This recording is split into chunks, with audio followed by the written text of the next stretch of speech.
Welcome to my YouTube channel, Tony Su Vega, your feng shui guru and paranormal expert.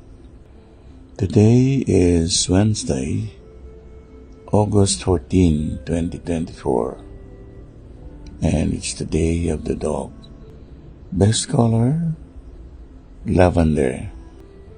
Activities, going to an elevated or higher place. Ang araw po natin na ito ay araw ng Miyerkules, 14 ng Agosto 2024, araw ng aso. Nakamagandang kulay ang lavender. Mga gagawin sa araw na ito may kinalaman sa pagpunta sa mga matataas na lugar. Ang aso ay yang, male, Ken, bundok.